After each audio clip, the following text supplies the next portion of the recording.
সন্ধ্যাবেলা সবাই বসে আছে জেউপের বিয়ের ব্যাপারে আলোচনা করতে। তখন জিমিন ওর একটা ক্লাসমেট রোজের কথা বলে।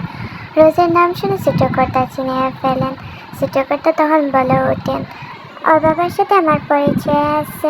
তাহলে তো ভালোই, ছোটরাবু ওনার সাথে কথা বলো। প্রস্তাব তো কি বলেন অনেক। ছোটকর্তা বড় ভাইয়ের দিকে তাকান, ভাই বললে আগাবেন। বড় কর্তা ভাইয়ের তাকানো বুঝেন। ফ্যামিলি কেমন? অনেক ভালো ভাইয়া, এক মেয়ে, ওদের ভাই বোন নেই। হ্যাঁ আব্বু, অনেক ভালো। তাহলে ঠিক আছে, কথা বলো, কি বলে নানু? আচ্ছা ঠিক আছে। তখন ওর ফোনে একটা কল আসে আর সেখান থেকে উঠে যায়। আর এটা লক্ষ্য করে জাঙ্কুক কেমন করছে যে উঠে যেতে হবে। ঘরের মধ্যে চলে আসে জাঙ্কুক খেয়াল করে দেখে তের মুখ মলিন হয়ে আছে। এর মধ্যে যিশু বেগম কিচেন থেকে ডাক দেন আদা চা বানিয়েছেন খাওয়ার জন্য। তাই তেও কিচেনে চলে যায়। আর জাঙ্কুক চিন্তা করতে থাকে কি হলো মেয়েটার। রাত 11টা। জাঙ্কুকের দরজায় টেলে ঢুকেতে কি হয়েছে? আমি একটা অঙ্ক বুঝতে পারতেছি না।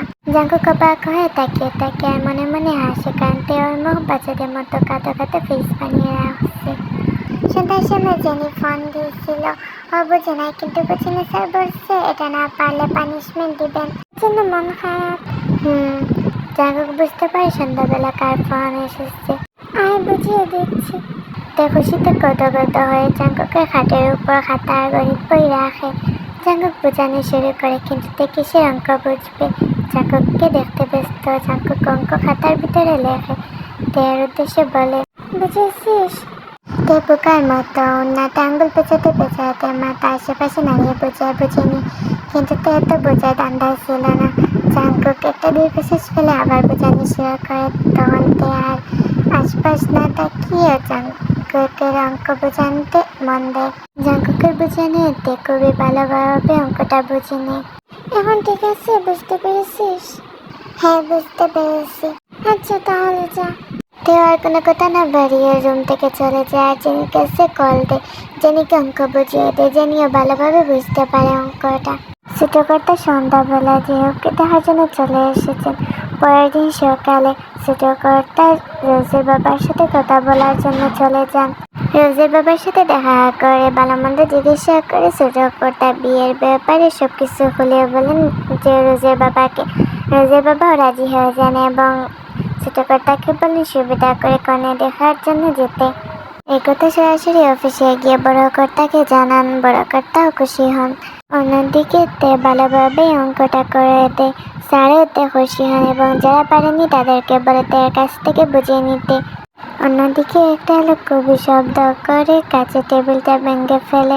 ওর কত বড় সাহস, আমার লোকের মাথা হেঁটে আমাকে এই পার্সেল করে পাঠায়। স্যার প্লিজ শান্ত হন।